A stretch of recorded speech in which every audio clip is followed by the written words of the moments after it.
Graça e a paz do Senhor, amém? Os irmãos desocuparam aqui o lado esquerdo. Devia ter. É o ar-condicionado, né? Depois desses dias todos de frio, né? Está todo mundo querendo um solzinho, calorzinho. Já não estou vendo o diácono, mas o diácono subiu também para a classe, né? Senão a gente pedia para dar um calorzinho, para aumentar aí a temperatura. Muito bem, meus irmãos. Nós vamos dar continuidade ao estudo de Apocalipse, que nós estamos chegando nos momentos finais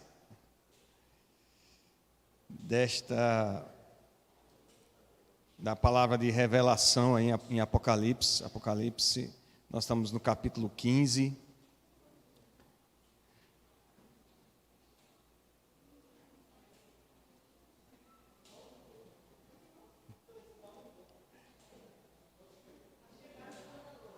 Dona Loura chegou.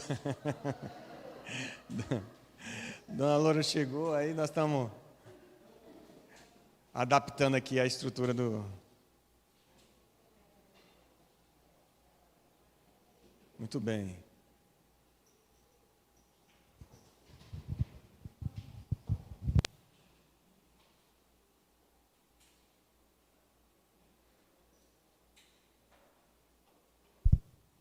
Ok. Há quem diga que eu estava vendo, com muita saudade, nessa madrugada, estava vendo Dr. Russell Shedd falando rapidamente sobre esse capítulo, e no entendimento dele, esse período aí entre os capítulos 14, 15, 16 seria um interlúdio, um período entre uma determinada etapa do livro e o grande final, né? o clímax lá dos últimos capítulos. Pastor Hernandes Dias, ele dentro de uma visão que nós temos também admitido aqui, já que a gente trata como base o material do pastor Leandro Lima, lá de Santa Mário, se eu não me engano, a Igreja Presbiteriana de Santa Mário, ele vê vários ciclos acontecendo, ou se repetindo, dentro de uma perspectiva de recapitulação e progressão do livro. Então você tem os mesmos eventos que ocorrem desde a primeira vinda do nascimento de Jesus até a segunda vinda, o retorno dele, sendo narrado tratado de forma diferente, com detalhes diferentes e aspectos diferentes cada vez que ele é tratado em Apocalipse. Então ele vê 7 ciclos. E a gente está, então, aqui, estaria no 5º ciclo. Então, na verdade, o que a gente está... a gente já falou isso aqui na exposição de Apocalipse, é que na época em que João ele escreve o livro, os livros não eram escritos como nós temos hoje. A imprensa de Gutenberg só vai surgir lá na época da Reforma Protestante, nos idos de 1500, alguma coisa. Então, no tempo de João aqui, ele se escrevia, e a técnica de reescrever a história é uma técnica de fixar a mensagem. Então, você tem possivelmente essa mesma história, que é a história da igreja, a história contada desde a primeira vinda de Jesus até a sua segunda vinda, contada e recontada várias vezes, com várias nuances diferentes, com aprofundamentos diferentes, progressivamente mostrando detalhes dessa história. Então, nós estamos no capítulo 15. Semana passada foi falado do versículo 1 até o versículo 4, esse momento em que o João vê um sinal grande e admirável, diz o versículo 1 do capítulo 15, 7 anjos, tendo os 7 últimos flagelos, pois com ele este se consumou a cólera de Deus. E aí a gente vai ver o cântico de Moisés, o cântico do Cordeiro, e encerrando aí o versículo 4, hoje nós vamos tomar do versículo 5 em diante. Vamos ler a palavra do Senhor? A gente vai ler o texto todo, Apocalipse 15, verso 1 até o verso 8. Apocalipse 15, verso 1, verso 8.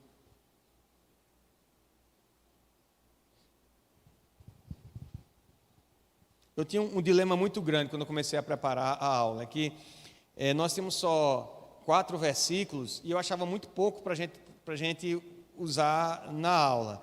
E aí eu fiquei muito tentado a gente invadir o capítulo 16 e passar os 7 flagelos, os sete cálices. Só que aí ia ter muito assunto para a gente tratar numa aula só, com certeza ia tratar superficialmente de algumas coisas, e eu não queria também ficar partido no meio, mas acabei cedendo, e nós vamos hoje, então, tentar pormenorizadamente estudar os versículos 5 ao versículo 8 do capítulo 15. Apocalipse 15, você que está em casa, acompanhe a leitura também. Eu passei algumas leituras adicionais no grupo da igreja, para que você pudesse vir já com alguma ideia, quando a gente falasse sobre cálice, mais ou menos você fosse construindo aí a sua ideia do que é que a Bíblia quer dizer quando ela trata a respeito de cálice, que é o que nós vamos, as taças, os cálices. Então, Apocalipse 15, verso 1 em diante. Vi no céu outro sinal grande e admirável, 7 anjos tendo os 7 últimos flagelos, pois com este se consumou a cólera de Deus. Vi como que um mar de vidro mesclado de fogo, e os vencedores da besta, da sua imagem, do número do seu nome, que se achavam em pé no mar de vidro, tendo harpas de Deus, e entoavam o cântico de Moisés, servo de Deus, e o cântico do Cordeiro, dizendo: grandes e admiráveis são as tuas obras, Senhor Deus Todo-Poderoso, justos e verdadeiros são os teus caminhos, ó Rei das nações. Quem não temerá e não glorificará o teu nome, ó Senhor? Pois só tu és santo. Por isso todas as nações virão e adorarão diante de ti, porque os teus atos de justiça se fizeram manifestos. Depois destas coisas, olhei e abriu-se no céu o santuário do tabernáculo do testemunho. E os 7 anjos que tinham os 7 flagelos saíram do santuário, vestidos de linho puro e resplandecente, e cingidos ao peito com cintas de ouro. Então um dos 4 seres viventes deu aos 7 anjos 7 taças de ouro, cheias da cólera de Deus, que vive pelos séculos dos séculos. O santuário se encheu de fumaça, procedente da glória de Deus e do seu poder, e ninguém podia penetrar no santuário enquanto não se cumprissem os 7 flagelos dos 7 anjos. Vamos orar mais uma vez, meus irmãos? Ó Deus, Tu és santo, santo, santo, e nós nos achegamos diante de Ti, ó Senhor, com temor e tremor, porque estamos diante da Tua palavra, que é santa também, é revelação vinda do céu, soprada pelo Senhor para nós. Nós Te louvamos, ó Deus, por essa oportunidade de estarmos reunidos nesse domingo, em que o Senhor fez nascer o sol sobre nós, nos conceder vida. Quanto tanto, Senhor, alguns servos fiéis ao Senhor já nos deixaram, ou por causa de perseguição, e agora nesses últimos dias por causa desta peste, Senhor, do vírus. Meu Deus, nós Te louvamos, Senhor, porque apesar de nós, indignos e pecadores que somos, aprove a Ti, em Sua infinita misericórdia, graça e bondade, nos conceder vida, e neste dia nos agraciar com a Tua palavra. Ó Pai, somos inaptos, somos inabilitados para interpretá-la, mas nós dependemos da Tua graça, nós confiamos, Senhor, unicamente na sabedoria que vem do alto, na direção do Teu Santo Espírito sobre nós. Livra, Senhor, a nossa mente de divagar por aí, livra-nos, ó Deus, de cair na tentação da vaidade, Senhor, dos nossos pensamentos, das preocupações e circunstâncias desse momento da nossa vida.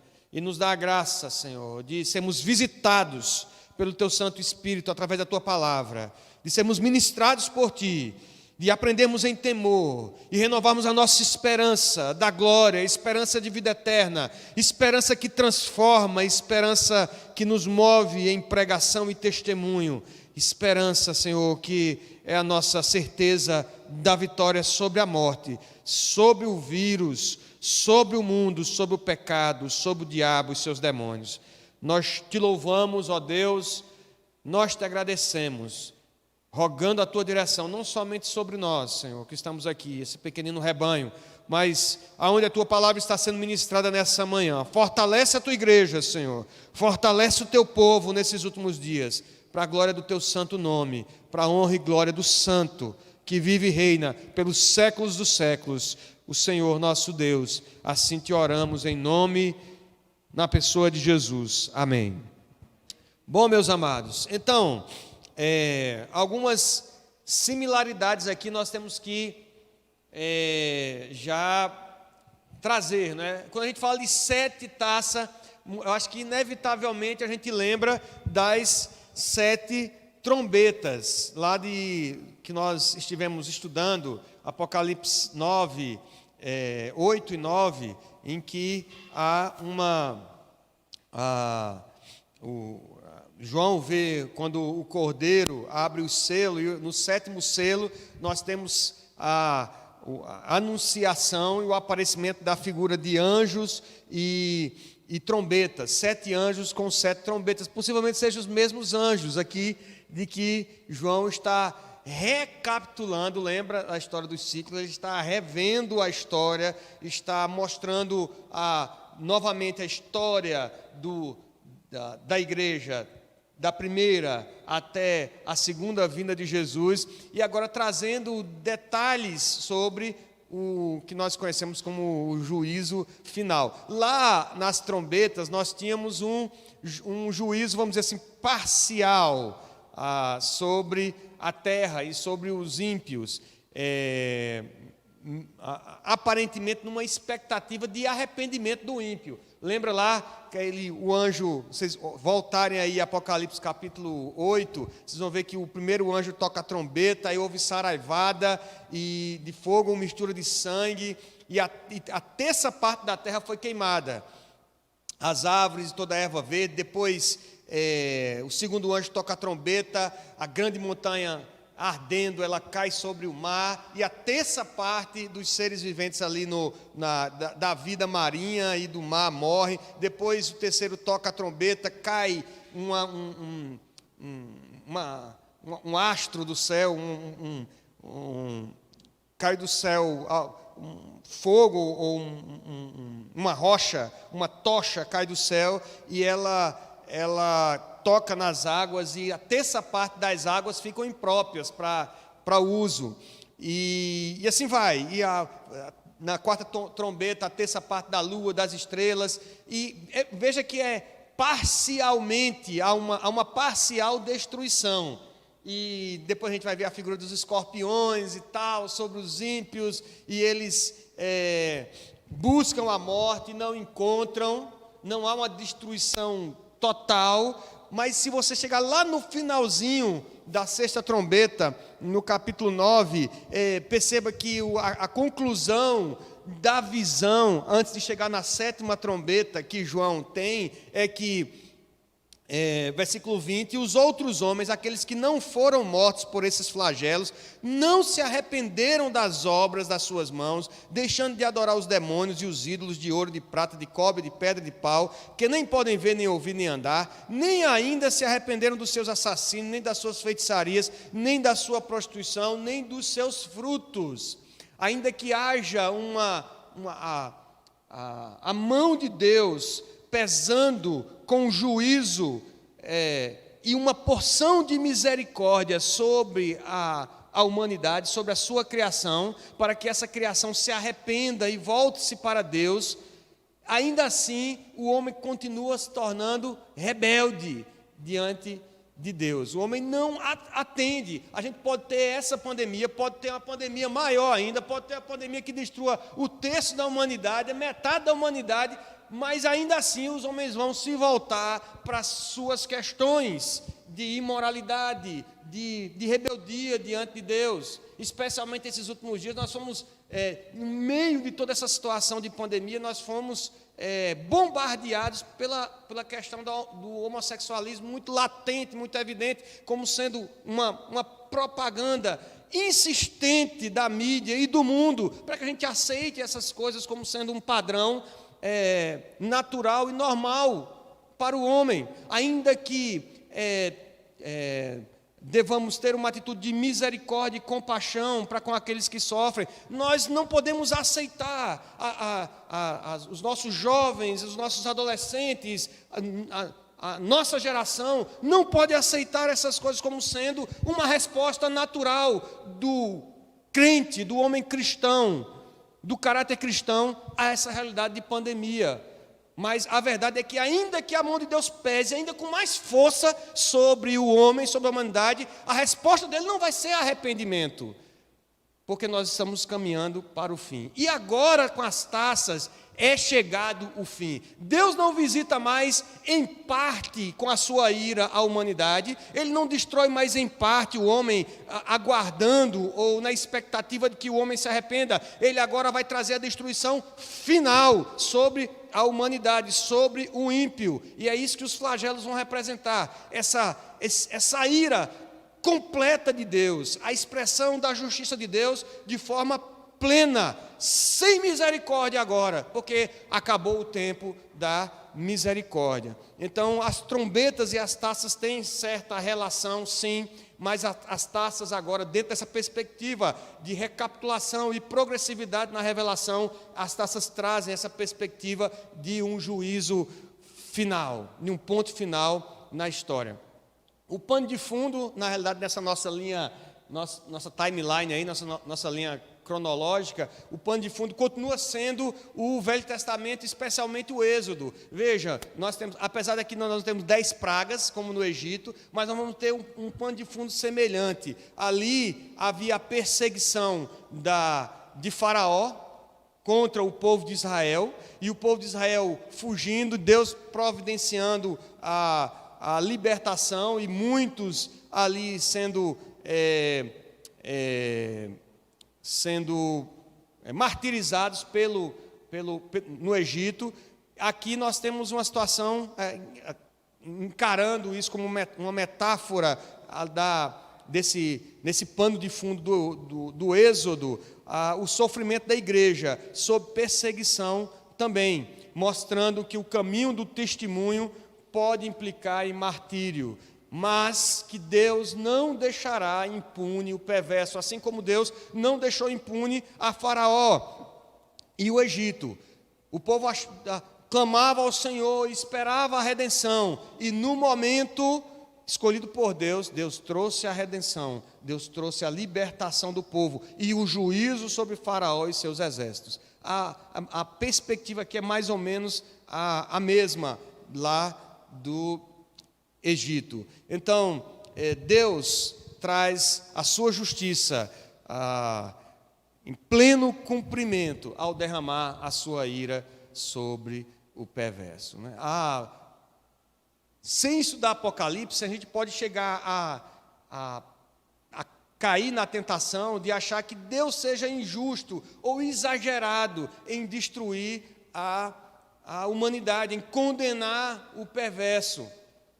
E nessa altura do campeonato, em Apocalipse 15, a gente já tem gente já torcendo que acabe logo, que não aguenta mais tanto Apocalipse, mas a gente percebe o quanto Deus tem estendido a sua mão de misericórdia, a sua graça sobre a criação, para a criação, e tem recebido como resposta apenas a rebeldia do homem.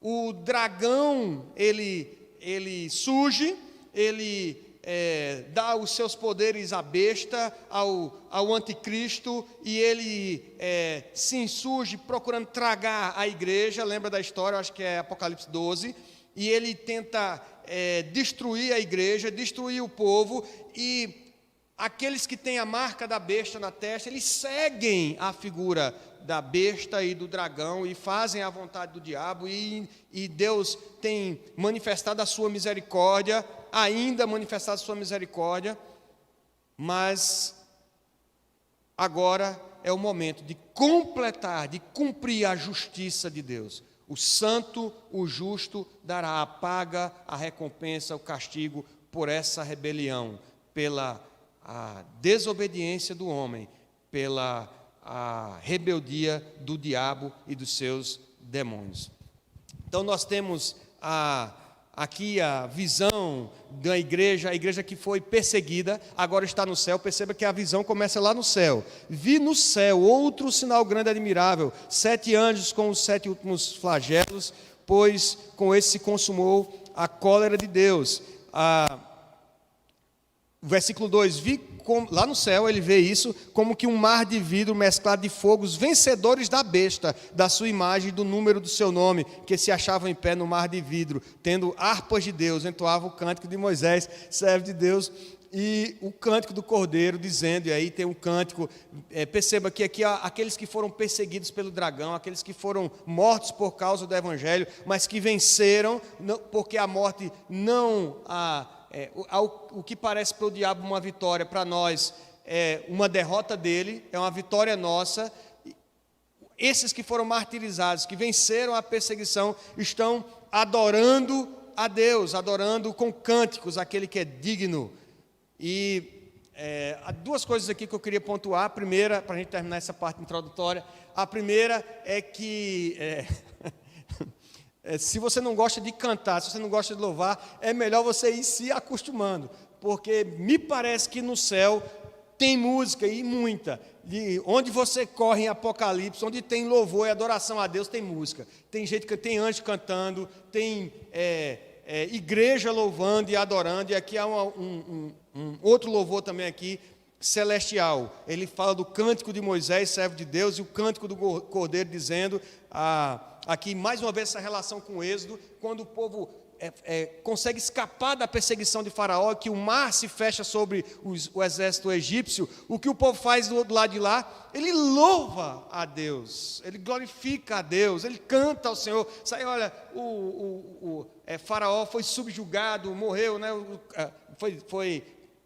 Naufragou o cavalo e seu cavaleiro, eles saem cantando e louvando. E aqui é um louvor semelhante àquele lá do cântico de Moisés, agora daqueles que venceram a besta e a sua imagem e o número do seu nome, e adoram a Deus aqui com esse cântico. Esse cântico, é o segundo ponto que eu gostaria de trazer, ele é uma espécie de resposta, e a gente vai ver que tem muita relação aqui com Apocalipse 13. Passe aí uma página, 2 voltando na sua Bíblia, e você vai ver Apocalipse 13, um dos versículos, eu acho que eu pedi para vocês lerem em casa, versículo 4 de Apocalipse 13, quando a besta emerge do mar e o dragão dá o poder para a besta, diz assim, versículo 4, e adoraram o dragão, porque deu sua autoridade à besta. Também adoraram a besta, dizendo, quem é semelhante à besta? Quem pode pelejar contra ela? E o versículo 7 diz assim,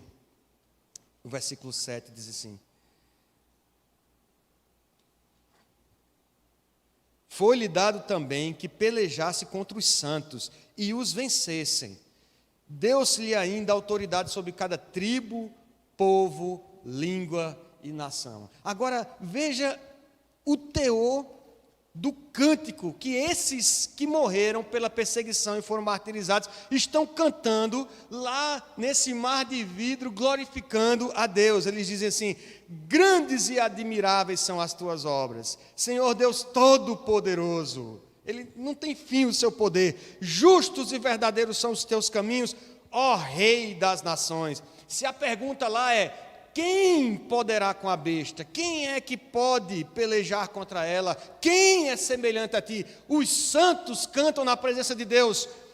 Quem não temerá e não glorificará o teu nome, ó Senhor, pois só Tu és santo.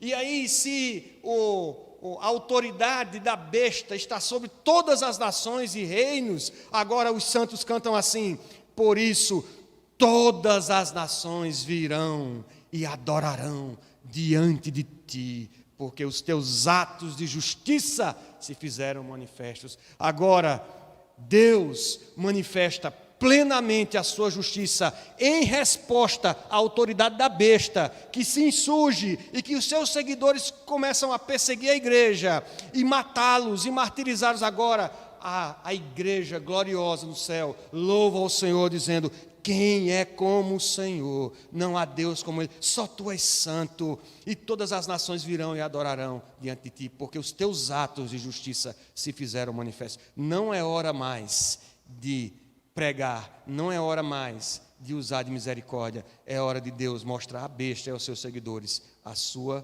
justiça. Os Teus atos de justiça se fizeram manifestos. Então, por isso que esse capítulo 15, 16, os flagelos, são a resposta de Deus à ação do dragão e da besta, a ação anterior aqui, e uma resposta final ao pecado na criação.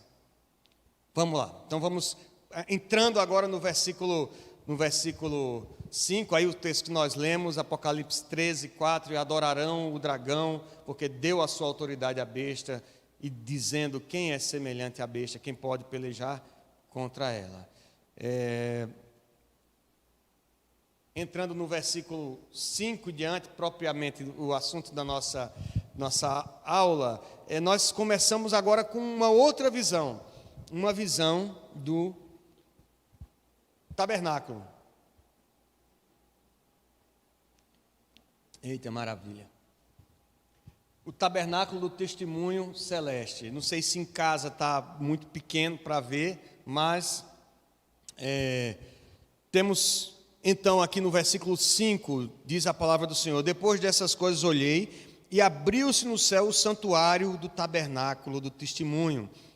E os 7 anjos que tinham os 7 flagelos saíram do santuário vestidos de linho puro e resplandecente, e cingidos ao peito com cintas de ouro. Semelhantemente àquela visão das trombetas que nós já falamos, que há esse aspecto de recapitulação e progressividade, lá a visão das trombetas, lá no capítulo 11, verso 19, a visão das trombetas encerra com a visão do santuário.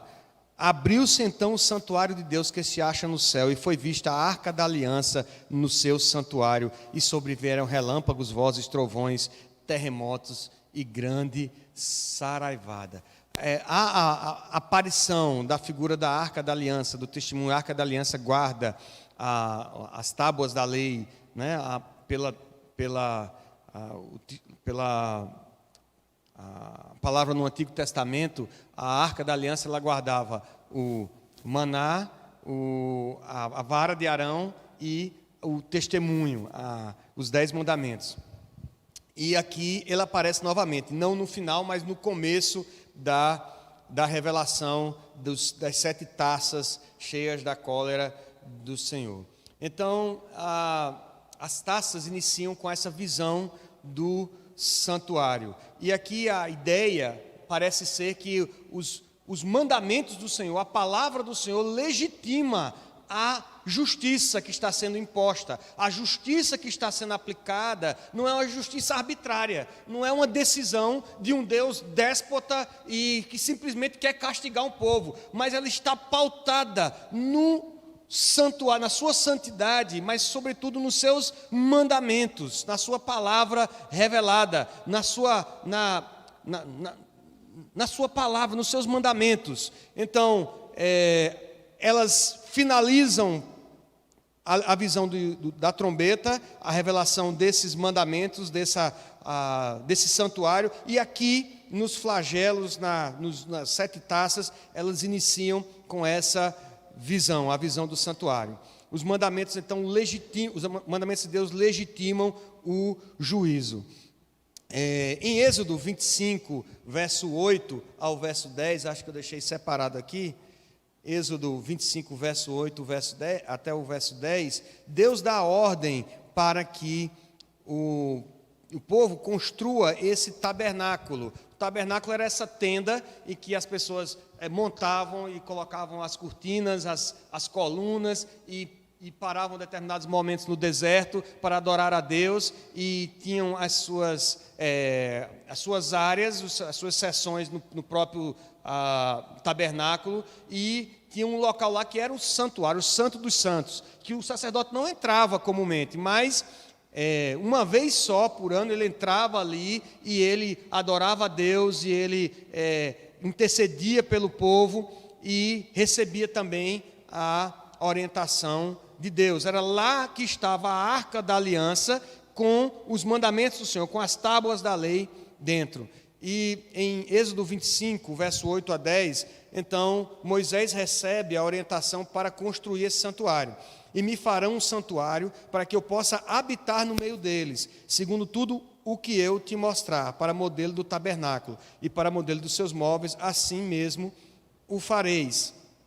Também farão uma arca de madeira, de acácia, de 2 côvados e meio será o seu comprimento, e 1 côvado e meio a largura, de 1 côvado e meio a altura. Ela ia ser revestida de ouro puro.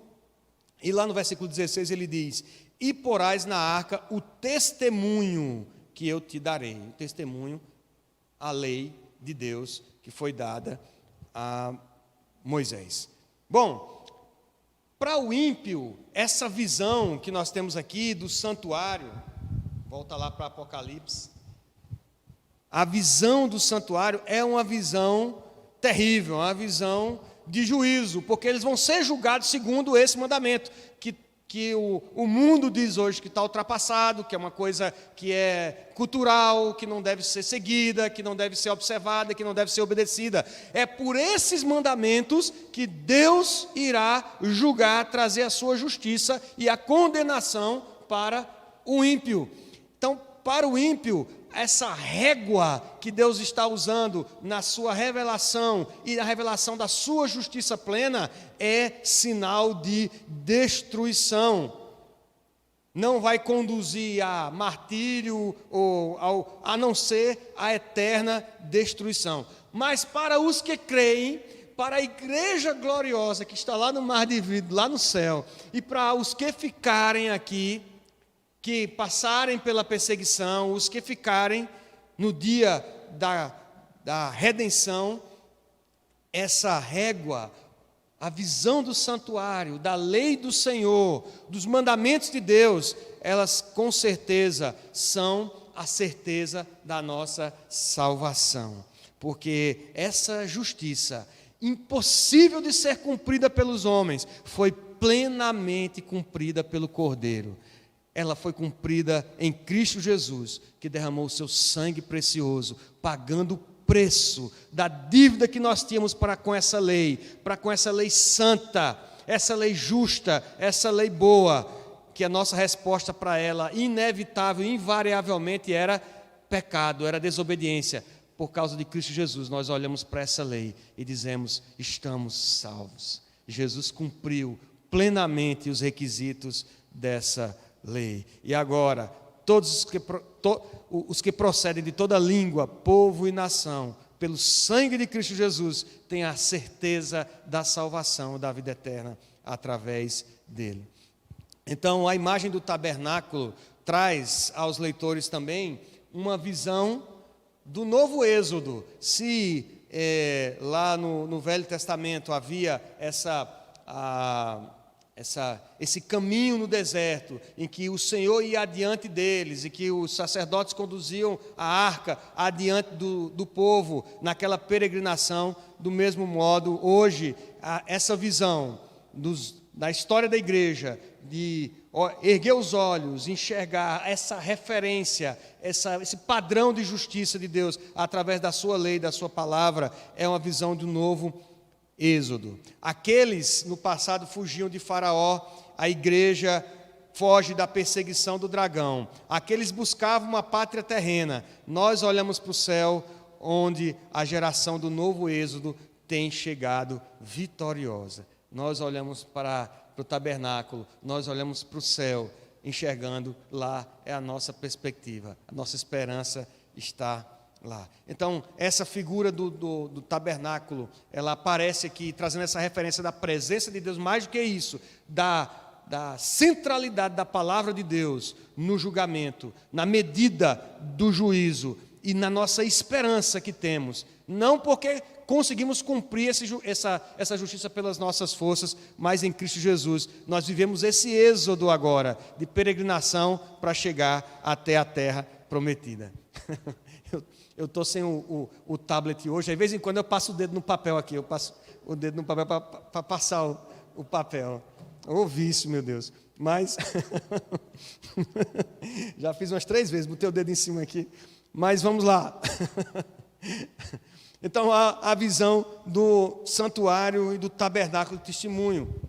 O versículo 6 agora introduzem novamente a visão dos 7 anjos. Os 7 anjos que tinham os 7 flagelos saíram do santuário vestidos de linho puro e resplandecente, cingidos ao peito com cintas de ouro.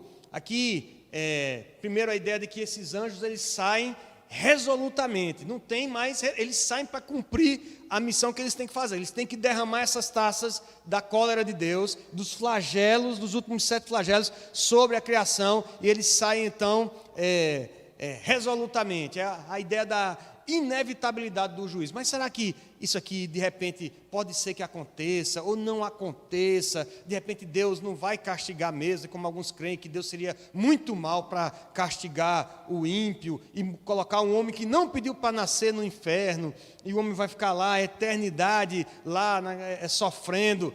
É inevitável, meus irmãos, o juízo é inevitável. Os anjos saem resolutamente para cumprir o seu propósito. Eles estão, eu já falei que possivelmente esses anjos são esses mesmos anjos aí do início do capítulo 15, que estão cantando junto com a igreja gloriosa, a igreja vencedora, o cântico dos vencedores. Provavelmente os mesmos 7 anjos, porque não teria motivo de estar repetindo isso, e dentro dessa perspectiva de recapitulação e progressividade, os mesmos 7 anjos lá de Apocalipse 8, das 7 trombetas, e quem sabe os mesmos 7 anjos das 7 igrejas, lá de Apocalipse capítulo 1. A história apenas sendo recontada, não é? E aí o texto traz o detalhe das vestes desses anjos. Ele fala que as vestes eram de puro linho, mas além de puro linho, aqui ele traz um detalhe, que ele é puro linho resplandecentes. Isso, aí, quando sempre aparece essa imagem do linho puro, especialmente em Apocalipse, a gente vai ver isso no capítulo 1, capítulo 3, capítulo 6, 7, é a ideia da santidade, do poder, da justiça de Deus. Então, esses anjos, eles são comissionados por Deus, revestidos desses atributos de justiça, de santidade, porque quando a gente pensa em justiça, normalmente a nossa visão de justiça, ela é distorcida pelo pecado e imperfeita. A gente pensa em vingança, a gente pensa em algo que traz alguma questão pessoal, de sentimento. A justiça de Deus, ela é plena em santidade. E por ser plena, imaculada, sem traço nenhum de pecado, de sentimentalismo, de vingança, é a justa retribuição e recompensa pelos pecados. Esses anjos saem comissionados, revestidos também de igual santidade, poder e justiça. E eles trazem também uma cinta de ouro puro no peito. E não sei se vocês lembram, quem é que usava cinta de ouro, cinta no peito? Em Apocalipse alguém vai usar cinta de ouro no peito, mas no Velho Testamento tinha uma personagem que usava cinta nas suas vestes. Vocês lembram quem era, não? Um de cada vez. Os sacerdotes usavam cintas no peito. E em Apocalipse, Jesus, Apocalipse 8, 3, Jesus, aliás, Apocalipse 1,13, Jesus vai se revelar a João usando uma cinta de ouro no peito, na sua primeira aparição em Apocalipse. O que dá a entender, então, de que esses anjos, eles têm esse caráter sacerdotal, eles saem do santuário. No capítulo 8, verso 3, o anjo oferece a Deus incenso com a oração dos santos. Então, esses anjos, eles são comissionados por Deus, mas eles têm aparecem aqui vestidos dessa forma, confundindo-se a sua figura com a figura do sacerdote. Seriam, então, servos de Cristo no ofício sacerdotal de oferecer as orações dos santos, tanto em oferecer as orações dos santos, quanto em executar e derramar a ira de Deus sobre o mundo. E aí aparece a figura dos cálices, das taças, que eles trazem essas taças, esses cálices, que vão ser cheias da cólera de Deus, diz o versículo 7. Um dos 4 seres viventes deu aos 7 anjos 7 taças de ouro, cheias da cólera de Deus, que vive pelos séculos dos séculos. Então, o pastor Leandro aqui, ele faz uma relação, não somente ele, mas alguns outros comentaristas também, eles fazem uma relação aqui com as taças, as bacias de lavar que haviam no tabernáculo, já que aqui é uma referência do tabernáculo, as bacias de lavar em que se trazia as ofertas de libação, em que se derramava sobre a oferta para consagrar a oferta. Mas na Bíblia, e esse era o motivo da minha provocação no grupo, de mandar vocês lerem outros textos, é que na Bíblia os cálices, as taças, aparecem em outros contextos. Vocês podem lembrar de algum contexto em que aparece a palavra cálice ou a palavra taça?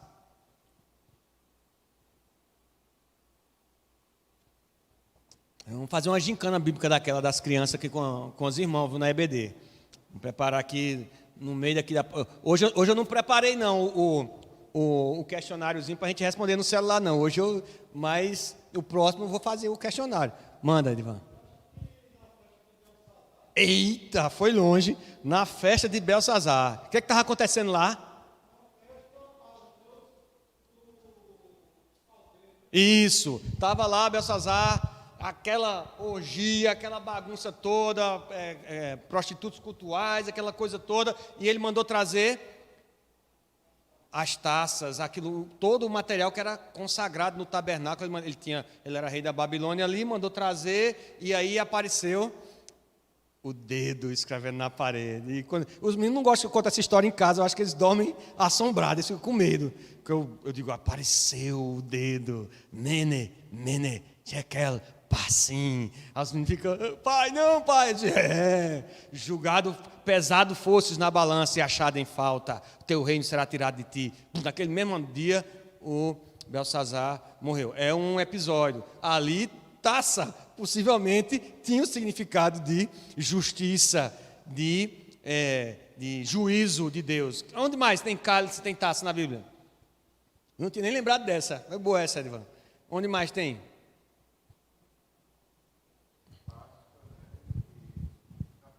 Páscoa, está apelando, pastor. Páscoa, devia ter um cálice, não é possível, né? Tomar, mas tem porque Jesus toma o cálice na ceia pascal, ele toma o cálice que se tomava ali, lembrando-se da Páscoa, da saída do Egito, e ele diz: esse aqui não é mais o cálice da aliança do Egito, esse cálice é o cálice da nova aliança do meu sangue. Bebei dele todos, façam isso em memória de mim. Esse cálice, a gente vai chegar, esse era o último cálice que era para a gente ter lembrado, mas lembrou, está ótimo, a gente vai chegar nesse cálice. Outros significados de cálice, lembra lá no Salmo 23, que a gente sabe de cor? Preparas na presença dos meus inimigos. meu cálice transborda. Aqui, cálice não traz o sentido de juízo de Deus, mas sim da abundante presença de Deus, da bênção de Deus sobre a vida do salmista. Se prepara na presença dos meus inimigos e o meu cálice transborda, transborda da tua presença, transborda da tua alegria. Tem mais, Salmo 75, 8. Eu acho que eu coloquei alguns versículos, deixa eu ver se eu coloquei algum versículo aqui. Coloquei. Esse aqui, idêntico ao texto que nós lemos aqui do cálice em Apocalipse, Jeremias 25, 15. Porque assim me disse o Senhor, o Deus de Israel: toma da minha mão este cálice do vinho do meu furor e darás a beber dele a todas as nações às quais eu te enviar. Veja só, a palavra profética a Jeremias, mostrando o cálice da ira, da indignação de Deus contra aquelas nações que pecavam contra Deus, que perseguiam também o povo de Deus, mostrando o cálice como sendo uma representação do juízo, da justiça de Deus sobre a sua criação, sobre os ímpios. Então, essa ideia de juízo. Deixa eu ver se nós temos aqui um outro texto. E aí a ideia do cálice da salvação. Saindo do Velho Testamento para o Novo Testamento, a gente vai encontrar essa ideia do cálice da salvação. Mateus 26, 39 a 42. Domingo eu pregando aqui no Dia das Mães, à noite, eu falei do cálice. Não sei se vocês lembram. A primeira mãe, na introdução, falei da mãe sem noção. Aí eu falei, quem era a mãe sem noção? A mãe dos filhos do trovão, de Tiago e João. Ela é sem noção porque ela chega diante de Deus adorando. Ó Senhor, quando vieres, bota um na tua direita, faz um primeiro-ministro e outro diretor executivo operacional, monta o teu reino aí com os dois. Você não sabe o que você está pedindo. Vocês podem beber o cálice que eu bebo? E aí eles disseram, podemos. Olha, inocente, meu Deus, podemos. Pode, porque eles iam enfrentar a perseguição e enfrentar martírio e morte. Mas vocês não têm ideia, não. Tudo bem, vocês vão beber o cálice, mas quanto a sentar à direita e à esquerda, não tem. Eu não posso decidir isso aqui, não. Não sou eu que decido isso aqui, não. Não tem. Vocês estão entendendo tudo errado. Você quer ser o primeiro, você tem que servir. Tem que ser o último. Você quer ser o primeiro, seja o último. Aprenda a ser o último, aí você tem destaque no meu reino. Então, o cálice aqui, Mateus 20, trazendo essa ideia do sacrifício de Jesus, de beber a justiça de Deus, ser o alvo da cólera de Deus por nós, em nosso lugar.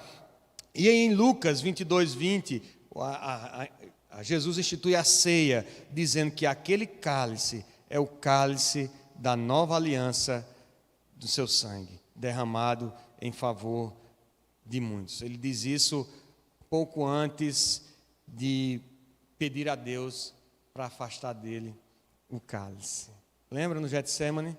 Senhor, se possível, afasta de mim esse cálice, mas não seja como eu quero, sim como tu queres. Cálice da cólera de Deus, da ira de Deus, da justa recompensa pelos nossos pecados, foi bebido pelo nosso Salvador, por Jesus. Ele sofreu, ele recebeu sobre si a justa condenação, e é por isso que esses cálices de ira não nos causam, não põe em xeque a nossa salvação, não nos causa temor quanto à esperança da vida eterna. Ao contrário, eles ratificam que somos salvos em Cristo Jesus, porque Ele tomou o cálice da nossa condenação. Cristo tomou o cálice da ira de Deus, que deveríamos receber, e em troca nos deu o cálice da salvação do seu sangue a todos que creem e se arrependem, tornando-se nosso Salvador e o Cordeiro da nova aliança que temos com o Pai. Todos que não fazem parte dessa aliança tomarão o cálice da ira de Deus. Que eles só têm esses dois cálices para nós participarmos, ou participamos do cálice da nova aliança do sangue do Cordeiro, ou seremos alvo do cálice da ira de Deus. Último ponto para nós finalizarmos bem em tempo e pressionarmos lá a classe dos adolescentes, dos jovens para terminar. É a história, esse interlúdio para entrarmos necessariamente na revelação dos flagelos, dos 7 flagelos, termina mostrando, versículo 8, o santuário se encheu de fumaça procedente da glória de Deus e do seu poder, e ninguém podia penetrar no santuário, enquanto não se cumprissem os 7 flagelos dos 7 anjos. Aí aparece aqui a figura da fumaça. Também, de vez em quando, a gente tem essa figura, esse elemento na história bíblica. Alguém lembra de algum fato bíblico que aparece a fumaça aí, como parte dessa revelação de Deus? Templo de Salomão, muito bem. Eu fui lá pesquisar na Bíblia, que eu me lembrei de cara quando eu vi essa fumaça, eu fui lá em 2 Reis, lá no comecinho, eu acho que lá capítulo 7, 6 por aí. E aí Salomão prepara o templo, aquela coisa extraordinária, colunas na frente, né? E muito ouro, tudo muito lindo. E quando ele vai inaugurar o templo, a Bíblia diz que a nuvem, considerar a fumaça, né?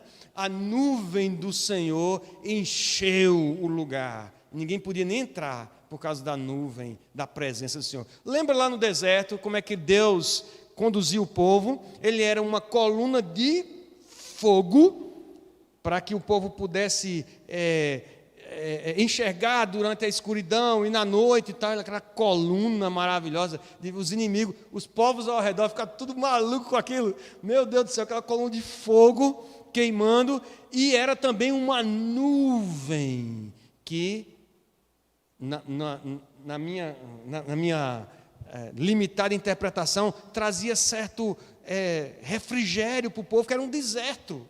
Então, uma nuvem que acompanhava o povo para também mostrando o caminho. Mas aqui, a figura da fumaça, ela remete também ao Sinai, já que a gente tem essa ligação com o Êxodo. Então, lá no Sinai, quando Deus ia falar com o povo, Moisés ia subir no monte, saía relâmpago, trovão e fumaça. E o povo, era tão aterrador o negócio que o povo não encostava, não chegava perto, não encostava com medo de ser fulminado.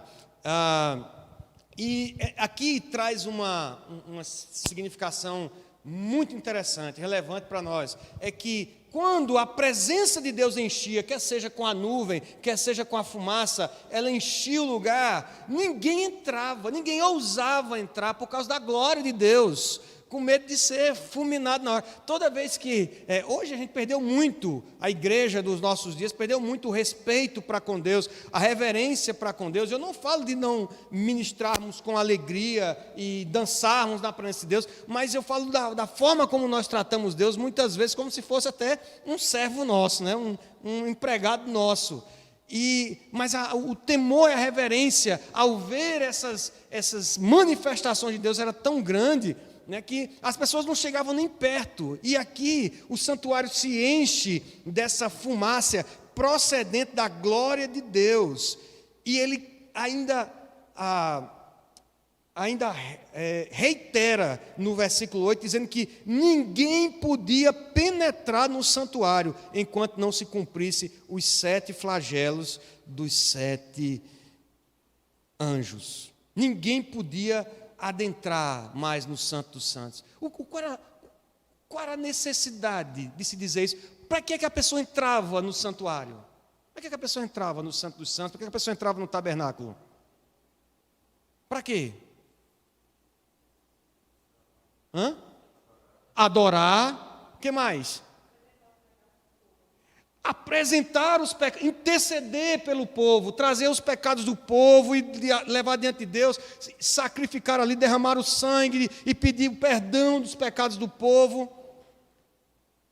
E agora não dá mais para entrar, não dá mais para fazer isso. O tempo de interceder pelas nações, o tempo de interceder por Israel, pelos palestinos, o tempo de interceder pelo povo brasileiro, o tempo de interceder por Campina Grande, o tempo de interceder pela sua família, acabou. O santuário está fechado com a glória de Deus. Não há mais espaço para intercessão, não há mais tempo. A oferta do evangelho para as nações acabou. Mas eu estou falando, estou me arrepiando todinho. O derramar das taças se assemelha com o momento da destruição de Sodoma e Gomorra. Corre, Ló, você tem que sair, não pode ficar. Vai chegar a hora que não tem como mais livrar. E Ló sai correndo com suas filhas e com a sua mulher, e cai o fogo sobre as campinas de Sodoma e Gomorra. A mulher de Ló olha para trás, e ela se transforma em estátua de sal, e Ló sai correndo. Não dá tempo de fazer mala, de nada, porque o tempo de Sodoma e Gomorra chegou ao fim. O dilúvio cai sobre a região onde Noé havia construído a arca e sobre toda a terra, e as pessoas correm agora atrás de salvação, mas não há o que fazer, porque a porta está trancada pelo lado de fora. Noé, sua família está ali dentro, mas os animais, e quem ficou do lado de fora pode cansar de bater na arca agora. Não dá mais tempo, não tem o tempo de salvação, findou, iniciou o dilúvio. Só os que estavam dentro da arca foram salvos. O tempo da misericórdia terá acabado. O impedimento de entrada no santuário significa que o tempo da misericórdia acabou. Chegou o tempo do juízo. Encerrando, meus irmãos, com algumas conclusões e aplicações. Eita Jesus. Primeiro, uma aplicação, se você em casa não está conseguindo ver, está muito miúdo, eu vou mandar o PDF hoje no grupo da igreja, se Deus quiser, você vê melhor. Mas o primeiro ponto aí é: nosso pecado afronta a santidade de Deus. Nós gostamos de minimizar os nossos, nós gostamos de observar o erro dos outros, né? Dizer, rapaz, o pastor, não tem condição. Não, o irmãozinho que está tocando lá, a gente gosta muito de apontar e realçar o pecado dos outros. O nosso pecado, sempre a gente dá um jeito de dar uma maneirada, né? Não, rapaz, é porque não é bem assim. Você veja a circunstância, veja a situação. E eu digo que a gente procura. Eu escutei isso em algum canto, não sei eu que digo, não. Eu li ou escutei isso em algum canto. É que nós criamos zonas de conforto para a nossa consciência. E aí a gente vai acomodando a consciência nessas zonas de conforto. Você faz o pecado, você sabe que é pecado, mas não é bem assim. É porque você tem que considerar a situação, o tempo, o governo, o pastor. Você tem que considerar as variáveis. Pecado, meu irmão, é pecado. E esse nosso Deus, que é santo e é soberano, reina em todas as nações, como nós vimos aqui, e será louvado desse modo, ele é realmente justo, nós não podemos esquecer disso. Ele não compactua com o pecado. O pecado lhe causa repugnância. Todos os atos divinos revelam a sua plena justiça e soberania. Por isso, nós não podemos minimizar as nossas condutas pecaminosas. Só há um remédio para o nosso pecado diante de Deus: arrependimento e clamar pelo sangue de Cristo Jesus, que nos purifica de todo pecado. Só esse remédio. Segundo, meus irmãos, que nós aprendemos com esse pequeno trecho que nós lemos aí, com esses 4 versículos, é que nós precisamos depender e obedecer ao Senhor. A visão que João tem diante desse momento final e catastrófico dos flagelos é a visão do tabernáculo, com o santuário e o testemunho que ficava lá dentro da arca. Embora essa visão se traduza em condenação para os que não creem, para os que creem, ele não se traduz desse modo. Nós não devemos andar carregados de culpa, ainda que muitas vezes caiamos e fraquejemos diante da palavra do Senhor. Também nós não podemos olhar para a palavra de Deus e nos orgulharmos porque nós somos conhecedores da palavra e obedecemos a Deus. Porque eu sou mais santo, porque eu conheço a Bíblia, porque eu obedeço a Deus. Mas a visão do santuário de Deus e do testemunho do Senhor deve nos causar um sentimento de dependermos mais da graça dEle, porque se não fosse por Ele, pelo sangue precioso de Jesus derramado naquela cruz, nós não seríamos aceitos e estaremos bebendo esse cálice da ira de Deus, estaremos debaixo da condenação. Mas por causa da graça de Jesus, a graça ela é bastante, ela é suficiente, ela é plena, ela nos dá acesso, ela nos faz remidos no Pai, ela nos dá a autoridade, intrepidez para entrarmos, agora que o véu foi rasgado de alto a baixo, entramos no santuário não pelas nossas forças, mas porque dependemos dessa graça e sobre nós repousa o sangue precioso do Cordeiro Santo, Jesus Cristo. E nós precisamos depender dessa graça, viver nessa dependência, olhando para a palavra do Senhor, para o mandamento como sendo a regra, como sendo a régua, buscando obedecer a Deus, sondando o nosso coração, colocando freio nos nossos lábios, para a glória de Deus, mas não por causa de nós, da nossa força, mas na dependência da graça do Senhor. A visão do santuário nos ensina a depender e obedecer, depender da graça e obedecer a sua palavra, renovando a esperança da eternidade no mundo que caminha para a destruição. Terceiro, a justa resposta de Deus. O texto dos 7 cálices apontam para a resposta de Deus para o último esforço de Satanás de destruir a igreja. Ele tentou lá com o dragão, lembra? A visão do dragão, acho que Apocalipse 12, o dragão tenta tragar, a mulher está prestes a dar à luz, e ela dar à luz, ele tenta tragar o filho e não consegue, e o filho se refugia no deserto, e a perseguição do dragão, depois da autoridade à besta, o martírio dos santos, e o diabo está na sua, os estertores. Lembra da história dos estertores lá da cobra, da lagartixa, lá quando você mata, que fica o rabo, mesmo ele morto, balançando. Ele sabe que está derrotado e está nos últimos suspiros. E a justiça de Deus, derramando as taças da sua cólera, são a justa resposta ao último esforço do diabo, do dragão, para destruir a igreja. Precisamos discernir o cálice da mesa do Senhor. Meus irmãos, o juízo de Deus é inevitável, ele é irrevogável, ele é irretratável, é iminente. E a única esperança para o cálice da ira de Deus é participar do cálice da nova aliança, do sangue de Cristo Jesus. Ele tomou, hoje nós tomamos a ceia do Senhor, e espero que você, quando eu tomei a ceia, eu tinha estudado aqui a aula, disse, meu Pai, que maravilha, que preciosidade, que obra maravilhosa o Senhor fez, morrendo por nós, derramando seu sangue e nos fazendo participantes dessa ceia. Ele tomou a nossa culpa, o castigo que nos traz a paz estava sobre ele.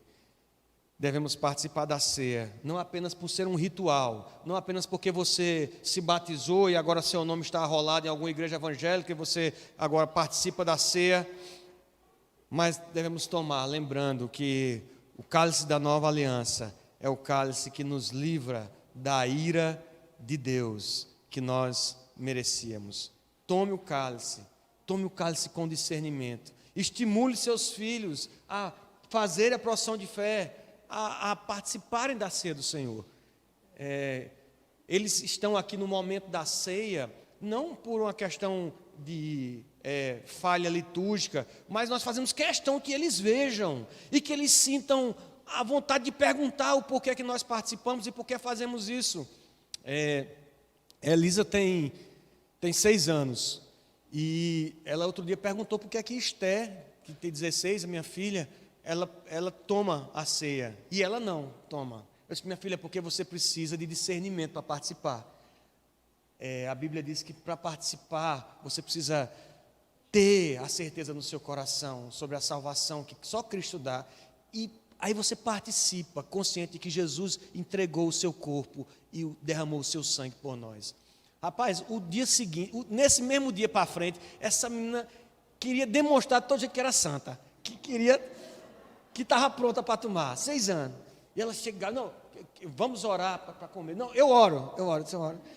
Tal, e fala, está falando de forma diferente e tal, porque ela queria participar da ceia.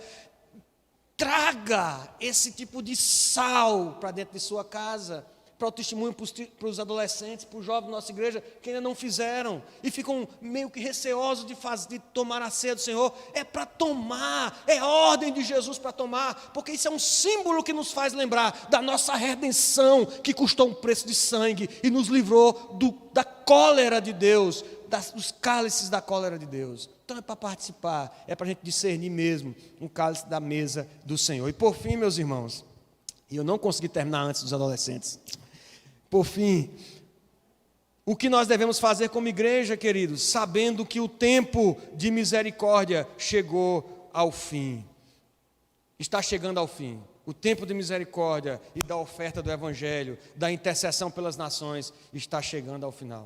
O que é que nós devemos fazer? Nós devemos aproveitar os últimos instantes, interceder por Israel, interceder pelos palestinos, interceder pelo nosso país, interceder pelos governantes. Nós devemos pregar, nós devemos ir à Pedra d'Água, a Buqueirão, a Cabaceiras, nós devemos pregar no tambor, nós devemos pregar onde o Espírito Santo nos enviar, e se no seu coração há o desejo de pregar a outras nações, que o Senhor te revista de graça e que essa igreja possa enviar você para preparação, para o campo missionário, porque o tempo é chegado e não tarda, em que a ira de Deus se derramará e a fumaça impedirá de entrarmos no santuário. E que assim nós creamos e que nós vivamos para a glória do Senhor. Amém? Vamos orar, meus irmãos? Pois não, presbítero.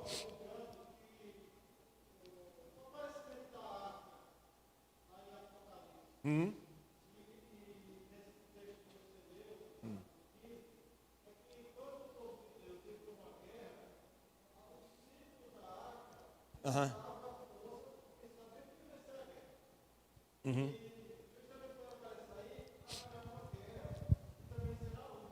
Aham.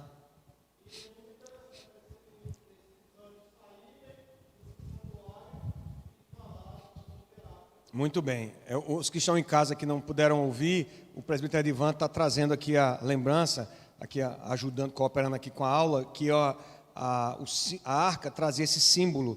Quando o povo ia para a guerra, ele sabia que ia vitorioso, porque a presença de Deus estava indo adiante deles e muitas vezes pelejando por eles.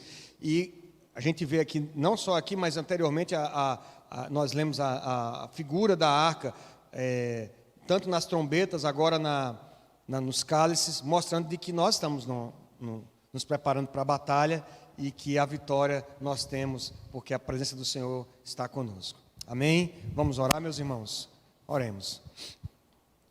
Senhor nosso Deus, nós te agradecemos pela Tua palavra, te agradecemos, ó Pai, por tudo que podemos aprender hoje aqui, Senhor, compartilhar. Nós reconhecemos, Senhor, que temos minimizado nosso pecado diante de um Deus santo, que é justo. Nós reconhecemos, Senhor, que temos muitas vezes nos acovardado e temos nos deixado vencer pelas circunstâncias desse mundo e pela preguiça em não testemunhar dessa palavra, em não interceder pelas nações, em não interceder pelo nosso povo. Nós reconhecemos, Senhor, que temos tomado a ceia do Senhor, sem o necessário discernimento. Por isso, muitas vezes, os nossos filhos e os nossos jovens, os nossos adolescentes, nem têm sentido o desejo de participar dessa bênção que é a ceia do Senhor. Ainda é tempo de misericórdia, Senhor, e na Tua ira, lembra-te da Tua misericórdia sobre nós, sobre o Teu povo. Em nome de Jesus, Senhor, perdoa o nosso pecado, nos dá essa consciência, Senhor, que o Teu sangue nos lava, que o Teu sangue nos cura, nos dá, ó Deus, a visão, Senhor, de dependermos de Ti em cada instante da nossa vida, da Tua graça e não das nossas forças. em buscarmos a Ti em arrependimento enquanto é tempo, Senhor. Concede à Tua igreja, Senhor, o desejo de aproveitar esses últimos dias para pregar a Tua palavra, para interceder, Senhor, porque essa é a nossa missão. E que o Senhor possa ser glorificado, desde agora, pelos séculos dos séculos, em todas as nações, porque grandes são as Tuas obras, Senhor. Em nome de Jesus, nós Te oramos, ó reto juiz. Amém. Amém. Deus nos abençoe.